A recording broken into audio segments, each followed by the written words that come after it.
Hello, and welcome to today's webinar, 5 Multi-Channel Plays to Help Accelerate the Sales Cycle. I'm Jordan, Marketing Manager at Bizible, and I'll be your host today. We have some great guests, and I'm really excited to hear what they have to share over the next 30 to 45 minutes. Up first, we have the CMO of PFL, Daniel Gogler. Daniel has been at PFL for over 12 years and is responsible for the creation and execution of PFL's strategic marketing initiatives, generating demand, and evolving the company's brand. His personal passions are teaching his son and daughter anything, like wakeboarding and basketball, and building anything, from Jeeps to forts. Welcome, Daniel, and great to have you here today. Thanks, Jordan. Great. And second, we have the VP of Marketing at Bizible, Dave Rigatti. Dave runs the marketing team here at Bizible, and he also runs marketingops.com, a trade association for marketing operations professionals, and B2B Unboxed, where he shares and dissects interesting direct mail packages. When he's not obsessing over how B2B marketing organizations are driving revenue, Dave can be found working on his country home in Seattle and grilling with his wife and dog. Welcome, Dave. Hello, everyone. Excited to be here. Today, we've got a great agenda for you. We'll spend the first section of the webinar covering 5 multi-channel plays, what they are, when to use them, and why they work. Daniel will then go deeper on orchestrating multi-channel plays, and then Dave will explain how to measure their performance. Finally, they will each share a case study from their own marketing team, how they executed a play, as well as share some of their results. We'll keep an eye on the clock and try to save 5 to 10 minutes at the end for questions, so please submit them as we go along in your GoToWebinar panel. The webinar is being recorded, and we'll send you a copy of the recording within 48 hours, along with follow-up material if you want to learn a little bit more.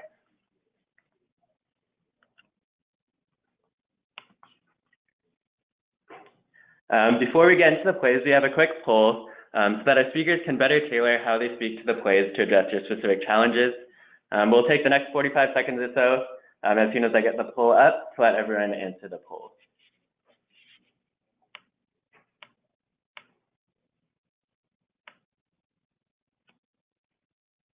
Daniel, this is probably a good time to, I love your thoughts here on you work with a lot of clients.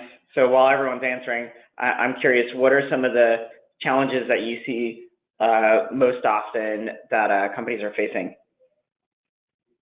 Yeah, I think one of the biggest challenges that we see with companies trying to get into doing more orchestration across channels is really, where do you start, what works, and then also coming down to how do you measure a multi-channel campaign. So as we see companies migrating from thinking very much in channel or silos focus, how do we move to thinking about how is this overall brand experience, and it all leads up to that one interaction we want. And so how do we coordinate that, and then how do we know what's working in that component, because it's just a evolution of the change in how we think about, rather than optimizing by channel, we need to optimize by programs or campaigns. Nice, I like that. What you were kind of talking about orchestration there, one of the things that my perception when we started doing direct mail was that there's a really high barrier to entry. The timeline is pretty long, there's a lot of creative development, and then a high degree of coordination across marketing and sales and fulfillment to actually go make it happen. But once we actually dove in and started doing it, it was much easier than I thought. And I'll share our example kind of later in the deck for those that aren't doing direct mail yet, of something simple that you can go use to get more meetings. That was a pretty easy execution on our side. Yeah, I think it's funny you say that, because I think direct mail for a lot of digital marketers seems scary at first, because it's, oh man, I have this cost associated with every send. Is my data good enough? Am I sending the right thing? Is my message? And so I think as marketers, we also tend to overthink it a little bit. But I also argue it makes us better marketers, because when something's underpriced, it's overconsumed. And sometimes, I know we've done it, I've done it internally, we're quick to say send to all, when really I should have sent to a few. And so I like that aspect of direct mail, and that it kind of makes us be more disciplined as marketers. Awesome. Thanks everyone for voting in this poll. It looks like the #1 challenge, with 38% of you saying this, is that they don't know what to send. So you're in the perfect webinar for that. We're about to share a bunch of ideas. And number two, with 29% of the vote, they don't know how to effectively measure. So again, we'll be covering that later in this webinar. Awesome. Looks like everyone's on the right webinar then. So we'll jump into what the 5 plays look like that we're going to kind of share. So these are some examples that will walk you through some different stages of the funnel. And we took a little bit different approach on this one than I think a lot of webinars or people talk about just demand generation. And we're going to talk about some of that, but we're also going to talk about how to use some plays that work mid-funnel or late funnel on the sales cycle. And so with that, let's just go ahead and jump in to our first play. And so whether you're using ABM to sell to enterprise accounts or just you're trying to sell to large accounts, you've no doubt ran into this one. And historically, most companies, I know we've done it, and many of our customers leave this completely to their account executives, their sales team, is to navigate and to create awareness once you have that lead become an opportunity. But with the advent of ABM, everyone is getting more on board with this, but we're also recognizing how big of an impact that when marketing and sales work together, that we can be so much more effective in creating awareness across the account and getting more people bought in. And I think one of the big mistakes that we see both internally and I see happen when people are selling to us as a B2B company is that we assume an account knows way more about us than they actually do. And this really gets compounded the larger the organization is, right? They may know that they license your solution or your product or have your product, but chances are they don't really understand the value proposition or how your unique position in the market is can really impact what it is that they're struggling with right then. And so this play is one that can help you expand your relationship, gain adoption, help reduce churn, and drive up the contract value by getting more areas of an organization educated and understanding your product. And we all know getting into the account is one of the hardest parts, and particularly enterprise, getting through legal and compliance, all that stuff. But as marketers and sales teams, we need to remember that our activity shouldn't just be based on that customer acquisition component. And so this is kind of an expand play to create more awareness and have a real big impact on the sale by bringing additional users to division and opening the door by generating awareness.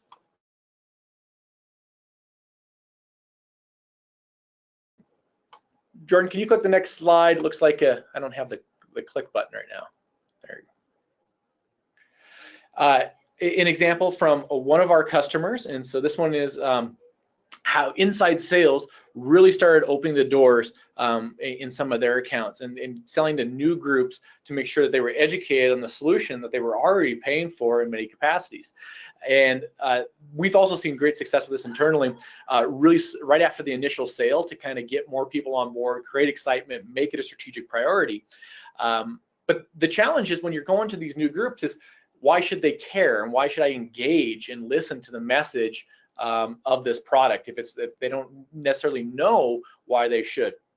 And so inside sales, by using cross-channel communications, they used a dimensional mail piece that had a bunch of foam footballs in there that they could share with throughout the office. And so this is kind of a viral effect because if you get a box of a dozen foam footballs, you're probably not going to keep them all yourself. You're going to throw them over the quad or the cubicle and throw them at your teammates or give some away. But they also coupled it with some really compelling messages that tied into the value proposition for the group that they were sending it to, and combined that with multi-channel communications of email, display, and then also some sales outreach to strategic contacts as well so they grabbed that kind of attention and said, hey, you should listen up. We already working with your organization. Here's the value prop. And they really generated a bunch of new engagement, opened up doors. So this is a way you can really create more awareness of what it is you're doing for an organization. One of the great ways to do this, if you have a success story over the company, is to share the case study that you might have with that company. Help sing the praises of the group that is using you and show how successful they are and how that might be applicable to another area of the company. So a fun example, how to generate awareness. And we'll let Dave talk about the next play. Awesome. I love that awareness play. I love things when they can be shareable across the organization, and I know we'll talk more about that here soon. But for play 2, I'm really excited to talk about demo gift box. Another term I've heard for this play is meeting maker. Kind of the same idea here. So the challenge that we're probably all facing is breaking into qualified accounts, getting more qualified accounts, breaking into them, and hitting a peak with just what kind of engagement we can have via phone and email. So reps are, calling all day, but just not getting enough appointments. If that's the reality you have, then this demo gift box can be a really great kind of option for you. I think it's also one of if you were to go do a test, so for those of you that are just starting with direct mail, this is one play that I would recommend. This is where we started. I would recommend that you start here as well. It's the one that's kind of most clearly tied to growth. It excites the sales team, and it can actually be pretty simple. And our case study later in this presentation will be what we've done here. So I'll show you exactly how you can do that in just a few slides. So what it is really just a small gift box with some kind of incentive in it for folks to complete a demo. And why it really works is it gives them a reason to engage with you and you're providing value to them. For all of the boxes that we send with this, we email our prospects and say, hey, we want to send you something. Can you give us your address? So we pre-verify their address with them. So not only does that mean they're actually going to get it, it actually does a lot more than that. So it's doing things like it's verifying their email address. It's adding us to their contacts list so that when we call them and email them later, they're going to know who we were, and our emails are going to show up right in their inbox. So this is one of those things that's high engagement and gives folks a reason to interact with you. They're getting something. They don't really have to do anything in the very beginning. So I think I'm really glad this is where we started with direct mail, and we're expanding and doing direct mail now across all of the plays that we're going to present here. And I'll share in a few slides kind of what's one example we've done for our meeting maker. So with that, I'll pass it back to Daniel to talk about regaining momentum. Yeah, great example. I think on the demand gen side, it's an easy internal sell because every marketing team is responsible for it, right? How do I generate demand, and how do I know how much demand to generate? So I love what you guys are doing at Bizible with meeting makers. Definitely a common play we see. Yeah, so the next play I want to talk about is regaining momentum. And if you've been in any complex considered purchase sale, you've no doubt been there.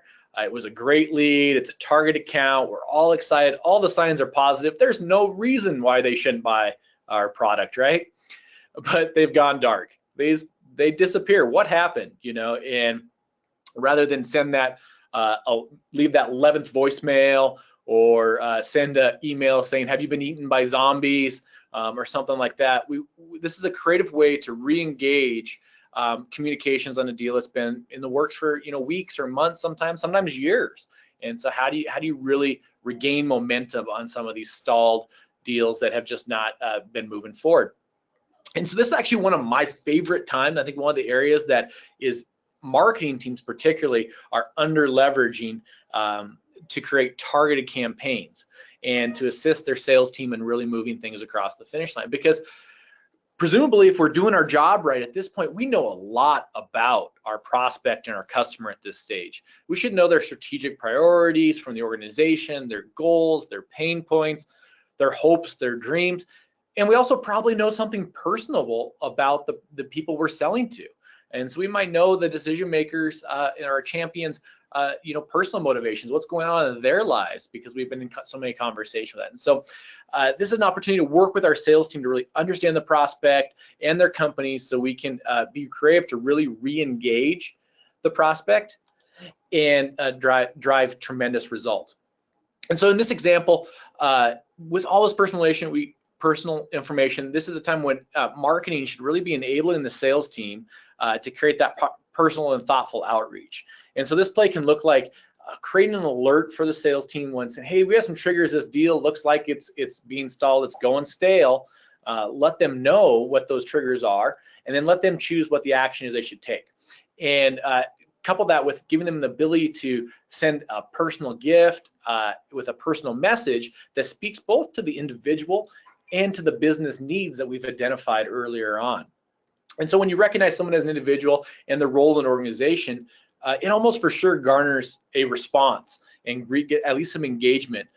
But it also creates a stronger relationship because you've now recognized that there's more going on than just the business needs. So in this example, is if you had someone you recognize that had two young daughters or children, this executive, you might send them a children's book and couple it with a message about how starting early can have a profound return on your investment. You know, early education is important for our kids. Early investment in this solution will have a profound impact on your business as well.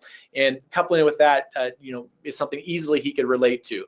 And, you know, this will help us start that conversation again and have a signed deal shortly. That's awesome. One of the things I like best about regaining momentum is that this is a way for marketing to directly help bottom of the sales funnel in a way for to really increase that marketing and sales alignment more than just, you know, more demand. So play 4, I'm excited to talk about this one. This one is expanding your influence. I'm sure this challenge is relatable, which is you have a champion, but she's only partially responsible for the final decision.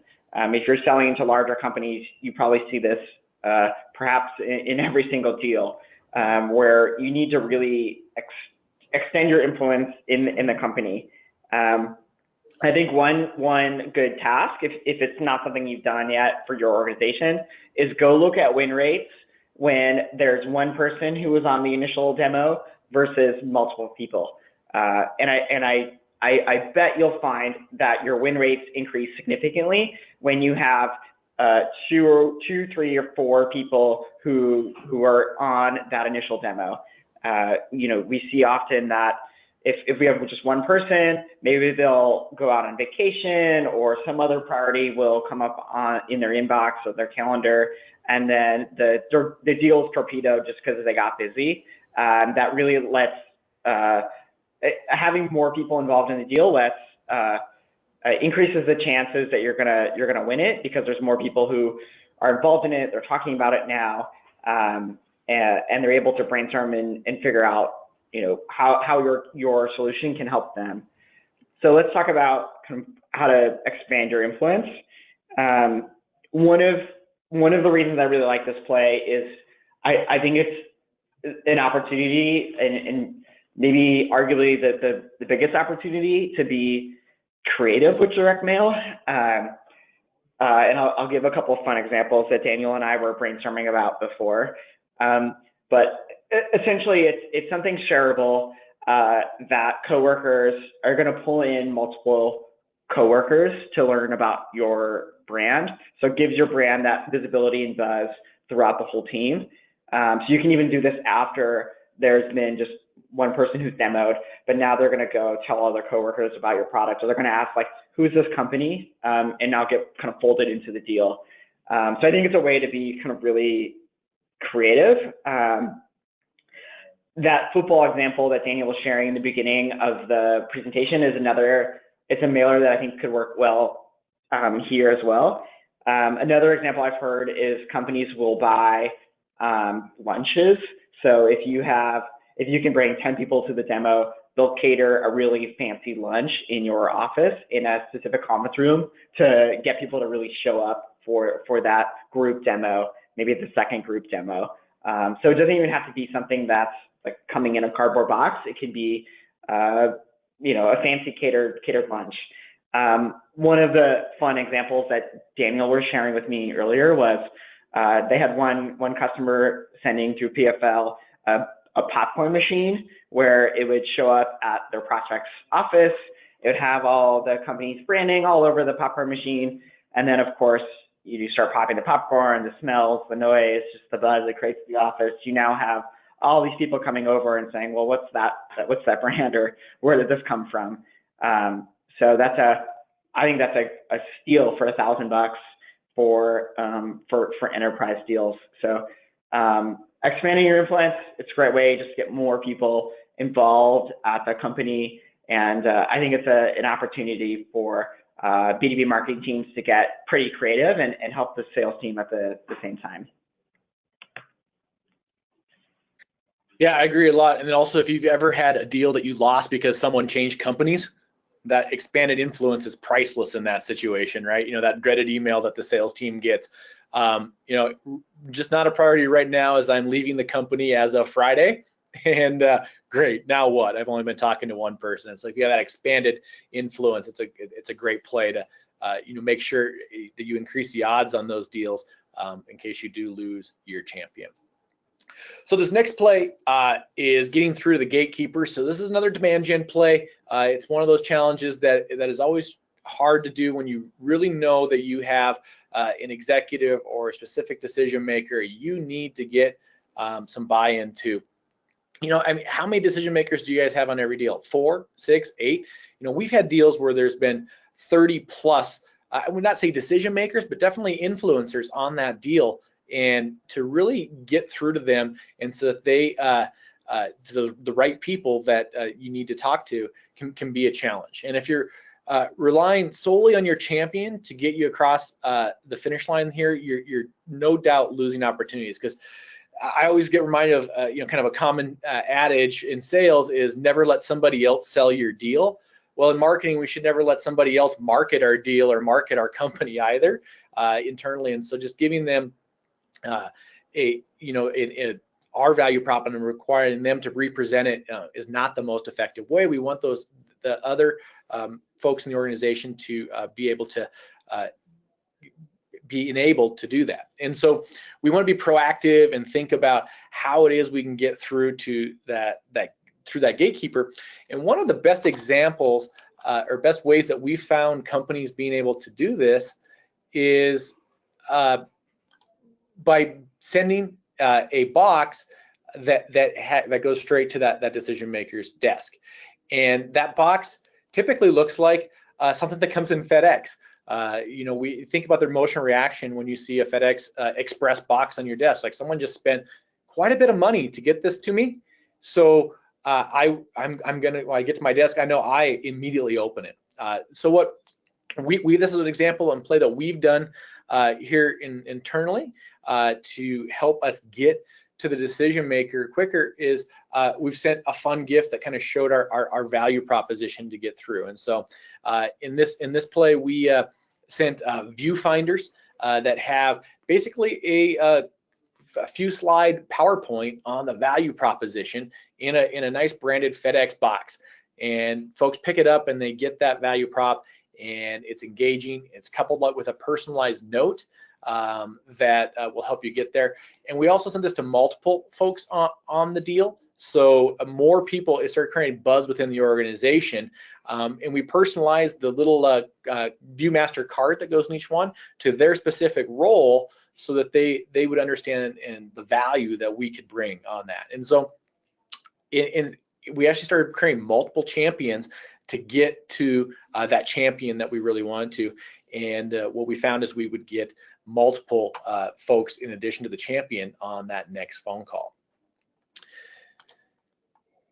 So one of the questions that we get asked very commonly is, how do we orchestrate this stuff? So we've talked a little bit about how many of these campaigns have went across multiple channels, but that can seem very, very daunting, right? So how do I coordinate a direct mail send with an email or a sales outreach or display advertising, banner ads, with in-person events and all that? And so I'll just share a little bit of what we're seeing from our customers and a little bit of what we're doing. This is a very common kind of framework that we use. And one of the things that we found internally and been reinforced by our customers who have tremendous results is that the more channels that we can use or they can use, the better the results. I'm sure at some point there's some diminishing returns, and we want to understand what that is, and that's where Bizible's attribution solution can help us kind of understand, what's the impact of different channels, and we can do some A/B testing and that sort of thing to understand. But this is kind of the what we look at. We call this our 4-dimensional programs, because we don't really count for the 4 different channels that we primarily use. But that is email, it's direct mail or a tactile sends, it's banner ads, and it's our sales development channel. And we also frequently, almost always, have web personalization involved in these campaigns as well, if it's part of an ABM program. But we use our marketing automation platform to help orchestrate this, right? So one of the things that marketing automation is very good at is being able to trigger one event off of another piece of data. And so obviously email is pretty straightforward. It can trigger one send or the next send based on a piece of data changing. But most people don't realize that it can also trigger direct mail. And through our integration with Marketo, Eloqua, or Salesforce Marketing Cloud, or Salesforce CRM, you can now send a direct mail piece that is triggered by those same data points. And not only is it triggered from there, but you also can track and get the updates. So when was it sent? When was it delivered? To trigger that next action. And that might include your sales development calls. And so creating a task in Salesforce for them to pick up the phone and call and to talk about that meeting maker kit like Bizible created. Or it might look like just asking them if they got the resource that they sent, or if maybe they've read a resource and they can comment on that. And so thinking about how you can use that to orchestrate the campaign and coordinate that and make it just really, really seamless from the customer's point of view. And as I mentioned, we want to now look at how do we measure all this. So I'll turn over to Dave to talk a little bit about, take a step back and talk about how they can help us understand the planning and measurement of these multi-channel campaigns. Thanks. Yeah, I'm really excited to talk a little bit about measurement. I know that's something that a lot of you in the webinar wanted to understand a little bit more. I'm going to give the 2-minute overview, but I think it'll be helpful. So up until now, we've been talking exclusively about execution. So I wanted to step back and just kind of have the view of what does a marketing workflow look like. As marketers, we plan, we execute, and we measure, and then that measurement feeds right back into planning. I think as marketers, we're very invested in execution. That's the kind of really fun part, the really creative part of our jobs. We need to make sure that we have good measurement and good planning to make sure that execution is going to be successful and we're executing at the levels we need to be successful. And so I'm just going to talk a little bit about measurement and not talk about planning. Just know that measurement is looking backwards, planning is looking forwards, and to look forward, you need to understand the past. So good measurement feeds into good planning. So I'm just going to talk about what good measurement looks like, and then just know that, of course, is an important component to planning. So we find that there's really 3 simple keys to success for measurement of B2B marketing and specifically account-based marketing. One is being full funnel, one is being omni-channel, and the last is having an account-based view into your marketing performance. And now I'll talk just a little bit about each one. So the first is having multi-touch full funnel measurement. Essentially, this just means you need to understand and track your marketing from the very first interaction. Oftentimes, it's an anonymous web visitor or the first phone call, whatever it is, the very first kind of brand awareness stage, all the marketing interactions all the way to close revenue, and then even past that, actually, expansions, renewals. A lot of the plays that we are sharing aren't the first interaction or aren't going to generate leads. They're going to generate demos, they're going to generate opportunities, they're going to generate revenue. So you need to make sure, especially for direct mail, that you're measuring the entire funnel so that that execution you're doing can get revenue credit for the deal. The second is having an omni-channel view in marketing performance, and simply this is, you need to measure all of your marketing the same way.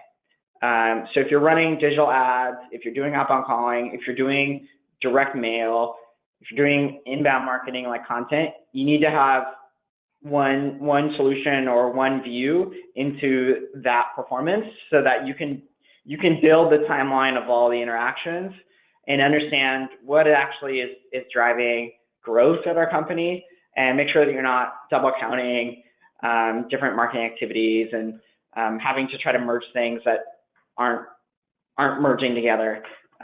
So having one tool or one way to view all of your channels is incredibly important, especially for direct mail. And then the last piece is having an account-based view into measurement. So direct mail is about doing account-based marketing. We're marketing to companies. We need to make sure that our measurement is doing that as well. So in this example, you can see the headshots or the silhouettes are different kind of to the funnel.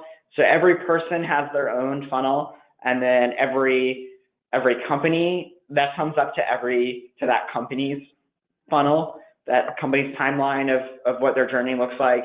So it's really important to make sure that when you're looking at performance, you're looking at the company view and the account-based view in performance to make sure that you're driving the most revenue. So with that, I'll turn it back over to Daniel for the PFL case study. Yeah, no, I'm really excited about what they're doing over at Bizible and that attribution. It just makes so much sense. As I mentioned, what we're seeing, a lot of our clients are seeing, is the more channels that we can use, the better results we get. But then comes the thing is like, how do we understand, what do we give credit to, and what is actually delivering value? And so thinking about that model that Dave just shared with us is a way to really start putting attribution and discipline in that marketing as we think about how our customers progressing across that multi-channel experience with our brands, and what is impactful, what is driving the results, and what should we be reinvesting and what should we be doing more of. Something I can't get more passionate about. So yeah, I want to jump into a case study. And so this is a program that I'd like to talk about what is we did specifically. So a little bit deeper dive than what we did in the plays earlier, and then talk about some of the results that we saw. And so one of the things we're big believers in here at PFL is that engagement and face-to-face interaction matters a lot. And so really getting lots of meetings scheduled. And we have a big disadvantage in one aspect of that, and that is, if you didn't know, PFL is based in Montana. It's beautiful here. We're right just 5 minutes from the Yellowstone River, and 50 miles from Yellowstone National Park. We got the big skies and we got beautiful scenery, but we don't have a lot of our customers that we can just go down the street to visit. So when we do events, we want to make the most of getting a lot of meetings with both our executives and with our salespeople, and also with my marketing team to connect with customers as much as we possibly can. But people are busy in events. You guys know, if you've attended any large marketing conference or B2B conference, there's a lot of communications that go out in front of those. And so cutting through that clutter and getting people to engage with you can be really, really difficult. And so we wanted to make sure that when we were doing these programs that we got made most effective use of our time. We got as many meetings we possibly could. And so here's the program that we ran for that. And it started out with a multi-channel approach to get people to commit to attending a meeting at one of these major events. And one of our biggest programs for this was last year at Dreamforce. And so, but we run these invite programs very, very frequently. And so we run these through our marketing automation programs, and also through our sales team. And of course, we use direct mail as a component of these, and kind of a foundational piece that everything centers around.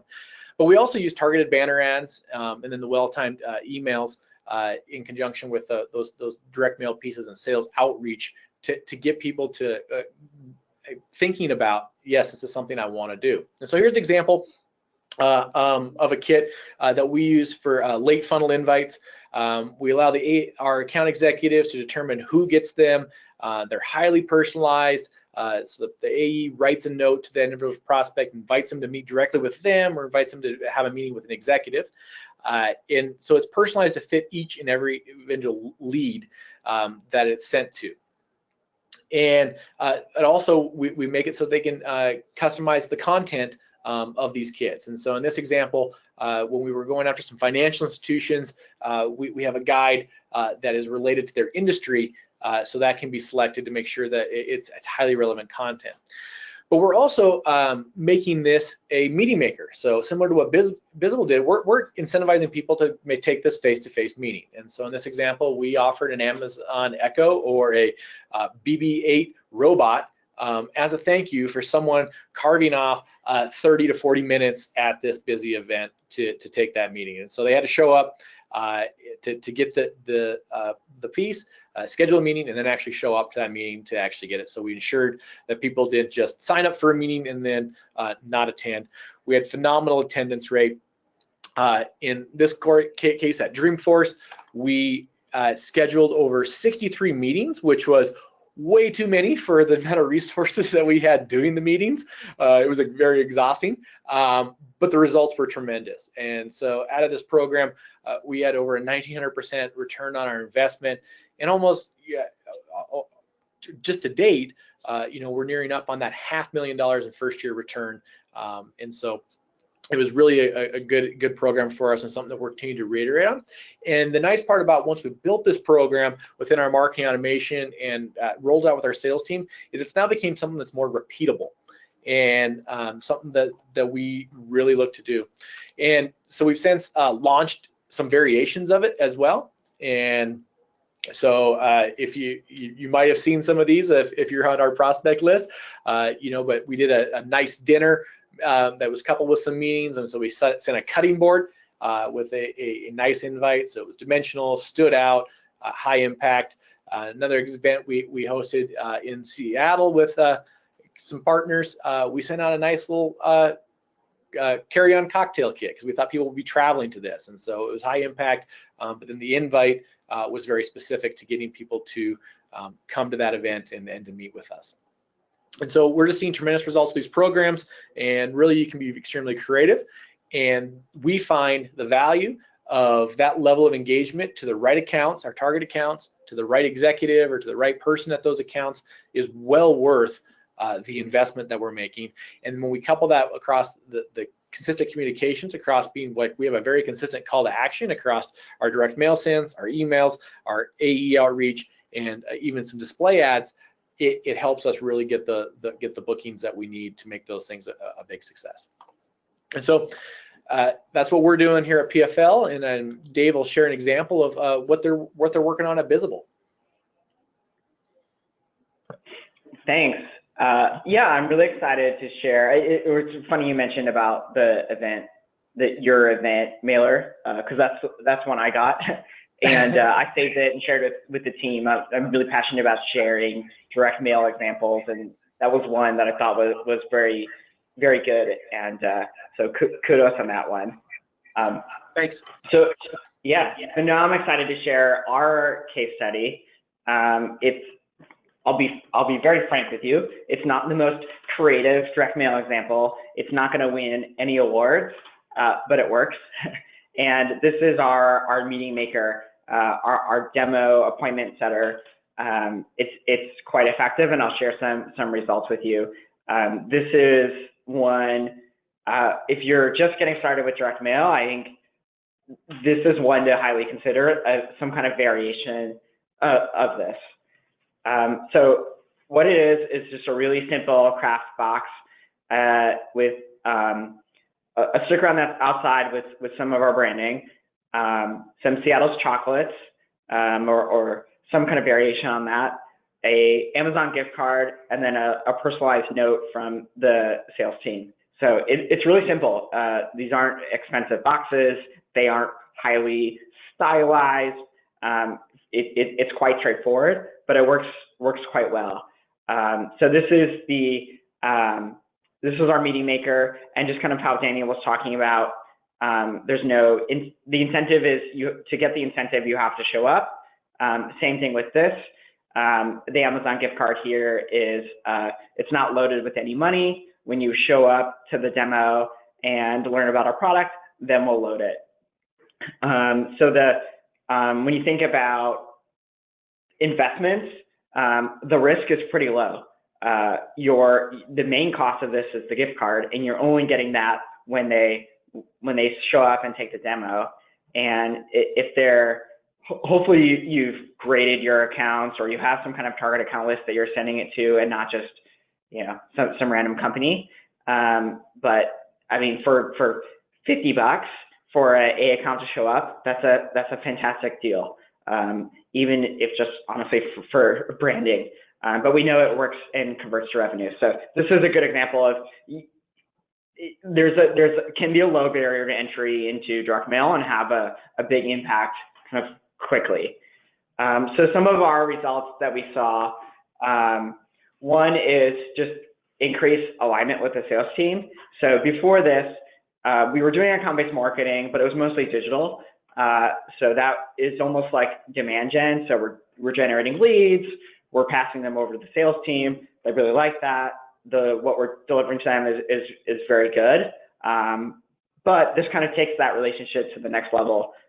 We're directly kind of supporting them in their other efforts, their outbound efforts, with something that's just going to kind of lubricate all of those conversations. And it makes them, frankly, like much happier when they're sending these boxes. They also make way more money when they send it because they're on commission, and the conversion rates for outbound effort to opportunity is about 2 to 3 times higher, depending on the segment that we're sending it to, how big the company is. So they are way more productive, and marketing's doing a lot of the heavy lifting to come up with the boxes and kind of making it really easy for them to send. I'll also pause here and say we use PFL to actually build these boxes, send them out, and PFL connects from FedEx into our Salesforce, so our sales teams knows when the box was delivered, when to do their follow-up. And it makes it very easy to actually kind of do the fulfillment and send it to the prospects. So I have to say kudos to PFL. They've made it really easy to take something that I thought was going to be kind of very hard to scale, and made it very simple for us to not only do a small test, but actually go and expand it and have a large impact on our bottom line. And that's evident here in the last stat, which is ROI. So we're seeing about 5x ROI in our direct mail, and so we're actively expanding the plays that we're doing, and we're coming up with a ton new options with PFL, and we're very excited about the future of direct mail at our company. Dave, I'll just jump in. I don't think you give yourself enough credit on the creativity behind the box, and I think just 2 things I'll point out that I see that I think worked well is you gave them a gift without asking anything in return. I mean, you have an ask in there, but the chocolates are free. Yeah. Like chocolate, right? Right. And so someone's gonna engage with that package. It was dimensional, and you were clear on your value prop. And I think that those components are more important than just being the flashiest or something that's a gimmick. I think if you try to mask that in direct mail or any medium for that matter, it's just not going to be as effective. So I think I give hats off to the Bizible team for the creativity and the thoughtful execution on the thing. Although yes, we could have sent something that was more fun or flashy designed. It was effective, and at the end of the day, that's what we're looking to accomplish, right? Thanks. Yeah, that really means a lot. It also helped us get going faster too. Yeah.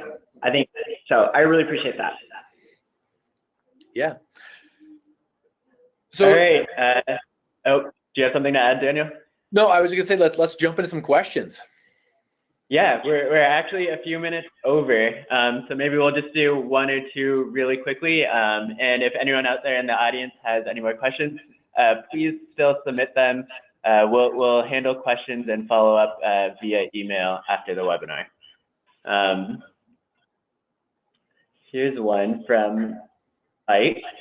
Dave, what software do you suggest to measure all three areas, I guess, of the customer buying journey? Nice little setup. Thank you, Mike, for submitting that. We use, so that's Bizible, that's what our company does. So we create software to help B2B marketing organizations track all of their marketing and connect it to sales outcomes like pipeline, opportunities, revenue. So if your ears sort of perked up when I was talking about the measurement, and that's a challenge you have at your organization, Bizible would be happy to solve them for you. And if you have any questions about the software or want to see how we're using it to measure direct mail or our marketing, I'm always available to show you how we use our own software. Great. And Daniel, we've got a really practical question for you.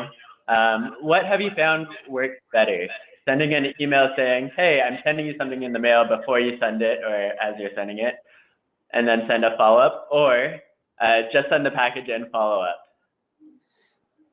You know, I don't have specific numbers, but we've seen success both ourselves and from our customers on both those methods. A lot of times we see folks sending that, I'd like to send you something, and actually verifying address.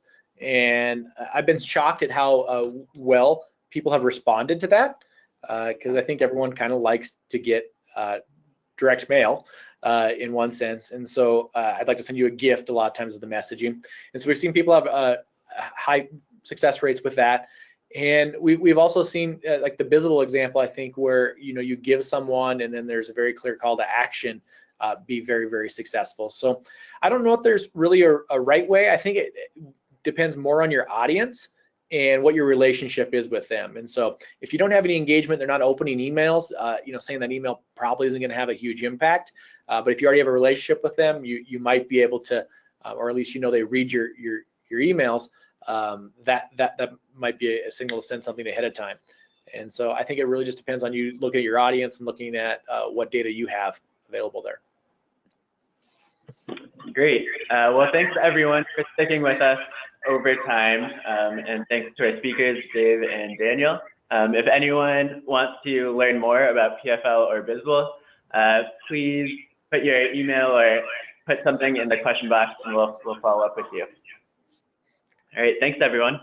Yes, thank you. Thanks everyone. This was a lot of fun.